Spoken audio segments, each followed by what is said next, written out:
Let's again start with the basic controversy. So this is a new good clinical practice recommendation. So if you look, so we keep saying our country doesn't have its own guidelines, but the FOGSI and ICOG are working very hard, and a lot of new guidelines are coming up. So if you go on the FOGSI ICOG website, you'll find a lot of GCPRs. What are GCPRs? Good clinical practice recommendations, which are very relevant to our country. Many times you'll find the UK guidelines, American guidelines are very different from what we do. And then the WHO guidelines are they're also good guidelines, but they're made with the thought of low resource settings, and they cover different parts of the world. So the ICOG is more specific to our country.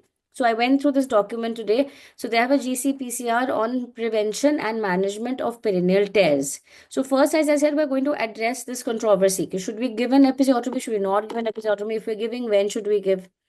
So the ICOG clearly says that the intention of placing an episiotomy is to increase the diameter of the vaginal outlet to facilitate the passage of the fetal head and thereby to prevent a vaginal tear. So they have mentioned that episiotomy is given to prevent a vaginal tear. But if you go through all guidelines, the WHO, the American guidelines, the UK guidelines, they all mention that this is not just any vaginal tear. This is prevention of a third or a fourth degree vaginal tear.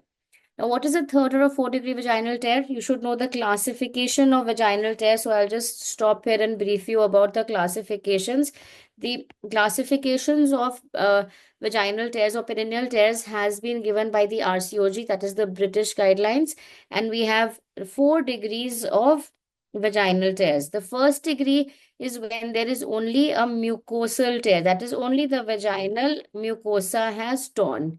Second degree is when second degree is like an episiotomy. So you have the mucosa, the vaginal muscle, and the skin. So an episiotomy is actually an example of a second degree perineal tear. What about a third degree perineal tear? Third degree perineal tear is now when it's gone and involved the anal sphincter, and that is our main concern. That this should not happen. So third and fourth degree are your severe perineal tears, and these are not something which you should want to routinely encounter.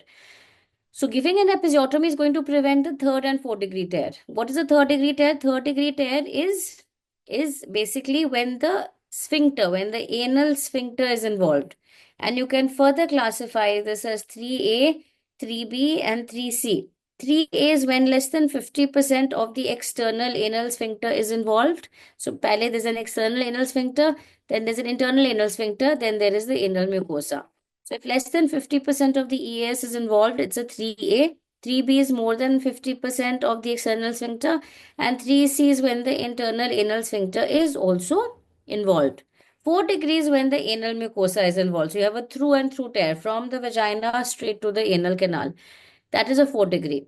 So your episiotomy is going to be helpful when you are anticipating a third or fourth degree perineal tear.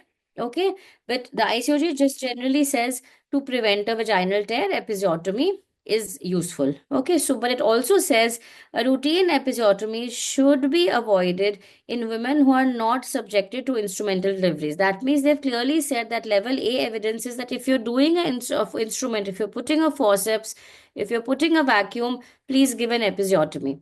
It also says that there's level B evidence that these are the indications for giving an episiotomy. As I said, a high chance of a third or fourth degree penalty. You have a big baby, you're anticipating shoulder dystocia, you're expecting a difficult delivery, you have an occipito-posterior face to pubis delivery. So when you're expecting difficulty, always give a episiotomy. You're doing a breech delivery. Okay. If there is soft tissue dystocia, and this is very common when you have a lot of a lot of soft tissue, a lot of patients who are very obese, okay, or you have primi gravidas, they have rigid perineums, and you must be seeing very commonly in primi gravidas, we generally give an episiotomy. Okay. Need to fasten delivery of a compromised fetus. That means the baby, so you're in the second stage of labor, the patient is bearing down, you notice there's this fetal distress happening. An episiotomy is not going to really hasten the process. Okay, it's just going to give you more space, so you're able to put your instrument, okay, or deliver the baby a little quicker. So if you find fetal distress, an episiotomy may help just create more space and thereby hasten delivery. Again, as we mentioned, operative delivery, and this is not very common in our country, but in certain African countries, history of female genital mutilation does happen, and in such patients, there's a scarred perineum. It's always better to give a episiotomy. So this is the Indian guideline.